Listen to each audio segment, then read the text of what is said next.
Bonjour, je m'appelle Cheikh Thiam. Je suis enseignant maître de CM2. Chers élèves, je vais vous présenter aujourd'hui une leçon de résolution de problèmes qui va porter sur comment schématiser un énoncé mathématique. Pour faire cette leçon, donc, on a besoin de situations. On va commencer par notre première situation, qui est déjà au tableau. Et je vais vous donner donc le temps de lire cette situation silencieusement et attentivement. Je ne veux pas entendre de bruit. Je vous demande donc de lire silencieusement cette situation. Donc vous avez 1 minute pour le faire.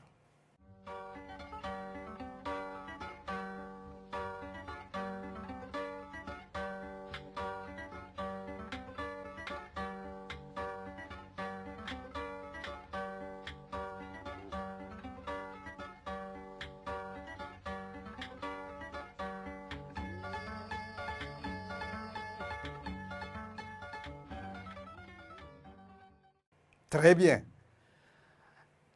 Avez-vous terminé de lire? Maintenant, je vais voir, est-ce que vous avez bien lu la situation? De quoi parle-t-on dans ce problème? Babacar? Très bien. Dans ce problème, donc, on nous parle donc d'une opération Tabaski. Très bien. Qui fait cette opération Tabaski? Demba? Très bien, Demba, ton oncle. Alors, c'est très bien. Maintenant, vous allez écouter attentivement. Moi, je vais lire la situation et vous suivez avec moi. Contexte. Pour faire une opération Tabaski, ton oncle achète 100 béliers à raison de 40 000 francs l'un. Il paye en outre pour leur transport 750 francs par mouton. Consigne, quel est le prix de revient des moutons? Qui veut lire? Étienne? Très bien. Fatou?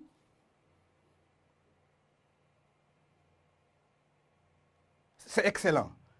Maintenant, vous allez observer attentivement, en suivant avec moi, notre contexte. Alors, on nous parle de quoi dans ce contexte? Malik?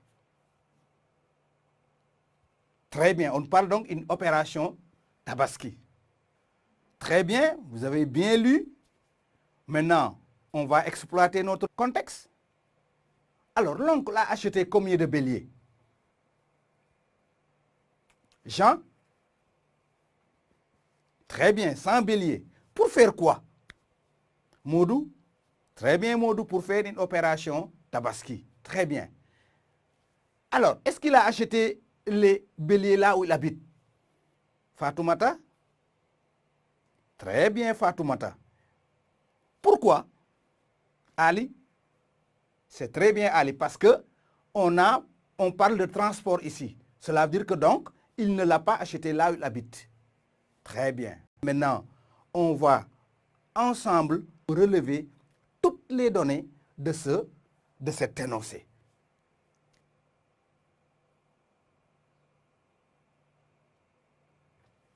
Très bien, vous avez terminé? Maintenant, ensemble, on va voir quelles sont les données que vous avez relevées. Et on va voir aussi la signification de chaque donnée. Quelle est la première donnée de ce problème? Moussa? Très bien, Moussa. 100 béliers. Regardons encore. Quelle est la deuxième donnée? Saliou? Très bien, Saliou. Donc, nous avons ici 40 000 francs qui représentent le prix d'achat d'un bélier. Très bien, Saliou. Voyons encore. Aminata?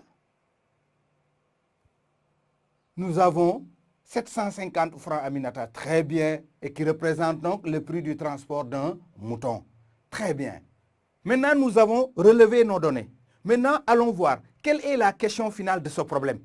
Oumar, on me demande de calculer le prix de revient. Très bien, Oumar.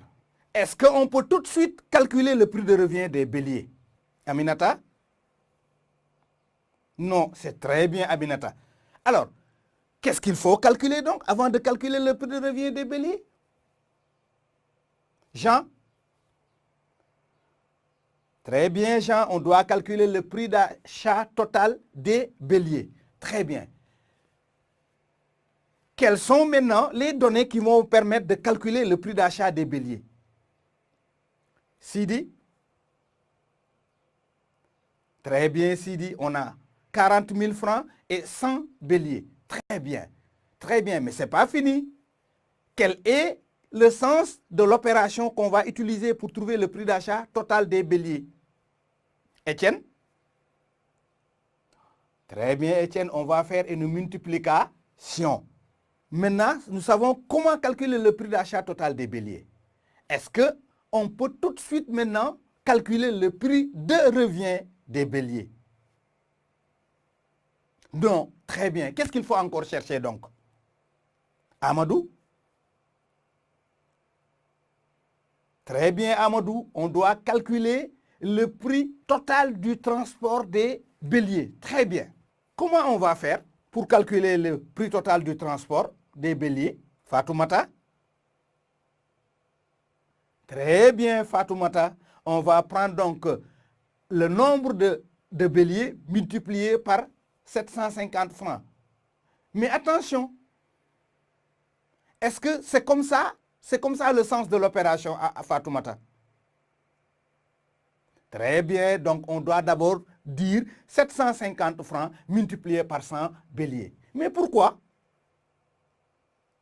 Parce qu'on cherche des prix. Donc, très bien Fatoumata, très bien Fatoumata. Alors, maintenant nous avons calculé notre prix d'achat des béliers, nous avons calculé notre prix total du transport des béliers. Est-ce qu'on peut calculer le prix de revient des béliers?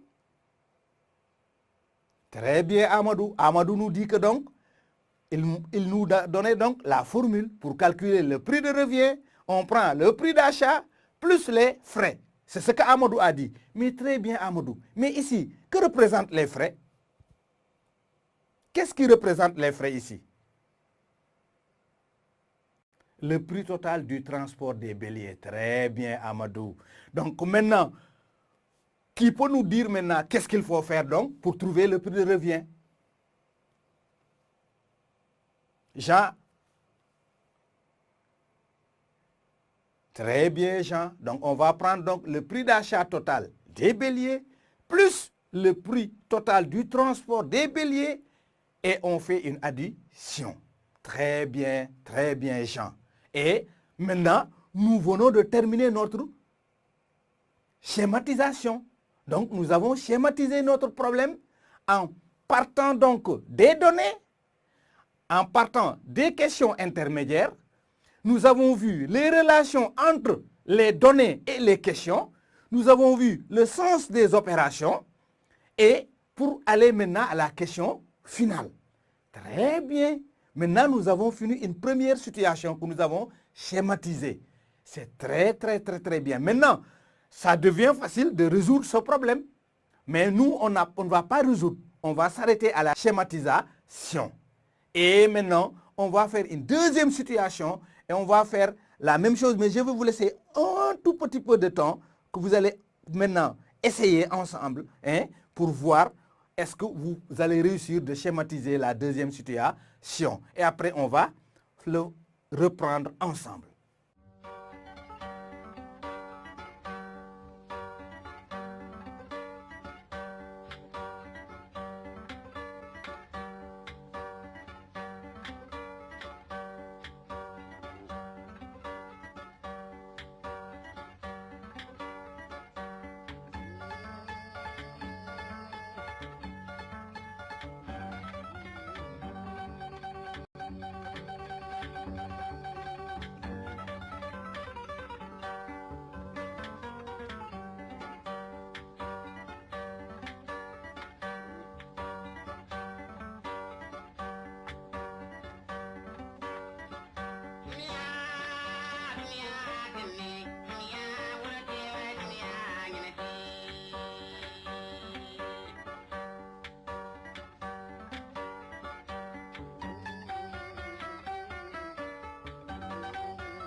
Très bien. Vous avez terminé? On va corriger maintenant ensemble, hein, la deuxième situation. On va essayer de la schématiser. Vous allez suivre avec moi. On va schématiser la deuxième situation. Alors, nous allons ensemble donc exploiter cet énoncé pour arriver à la schématisation. Pour cela, on a besoin donc de relever toutes les données de ce problème. Quelle est la première donnée?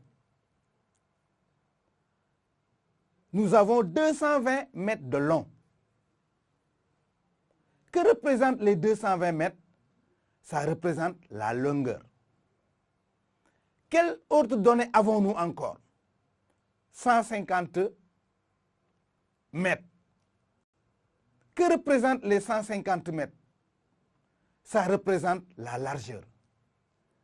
Quelle autre donnée avons-nous? 1480 kg. Que représente 1480 kg? Le rendement à l'hectare. Quelle autre donnée avons-nous? Nous avons 45 francs le kilogramme. Qui représente quoi? Ça représente le prix du riz. Une précision ici, ça c'est le riz qui n'est pas encore décortiqué. C'est pourquoi ça coûte 45 francs le kilogramme. Alors, nous avons fini de relever nos données. Maintenant, allons voir nos questions. Quelle est la question finale de ce problème? La question finale de ce problème, c'est le prix de vente du riz. Est-ce que nous pouvons tout de suite calculer le prix de vente du riz? Non. Donc, ça nécessite une question, deux questions, et même voire trois questions intermédiaires. Longueur et largeur. Ça me permet de trouver quoi? La surface. Quand je trouve la surface, qu'est-ce que je dois faire de cette surface? Je dois convertir la surface en hectares. Après avoir converti la surface en hectares, maintenant je peux calculer le poids de la récolte en prenant le rendement multiplié par la surface en hectares. Après ça maintenant, je peux facilement calculer la question finale de ce problème en prenant donc le prix du kilogramme multiplié donc par le poids de la récolte. Et ça nous permet donc de voir que entre la longueur et la largeur, nous avons quelle opération? On doit avoir une multiplication. Donc, chers élèves, vous savez que donc pour trouver la surface du rectangle, on prend la longueur multipliée par la largeur. Quand je connais la surface du rectangle, que j'ai converti déjà en hectares, je peux calculer le poids en utilisant le rendement à l'hectare multiplié par la surface en hectares. Et dès que j'ai maintenant le poids de la récolte, je connais le prix au kilogramme, je peux calculer maintenant le prix de vente du riz en prenant donc le prix au kilogramme multiplié par le poids total de la récolte. Voilà, chers élèves, nous venons de terminer donc notre étude. Nous avons schématisé notre situation. Maintenant, il ne reste qu'à résoudre. Et à la maison, l'élève peut résoudre ça facilement. Maintenant, je vais vous donner deux autres situations. Ce sont des situations donc à schématiser à la maison.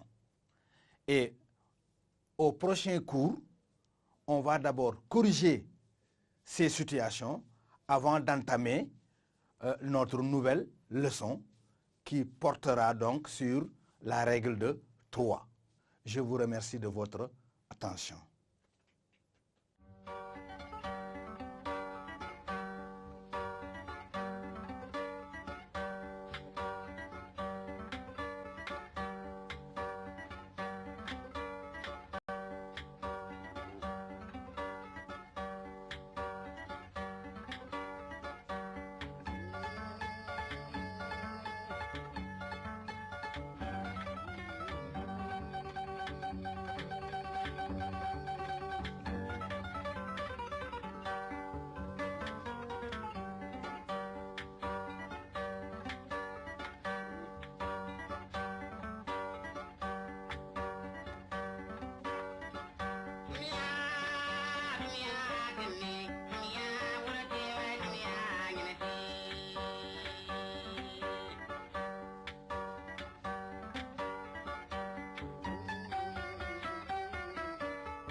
Corona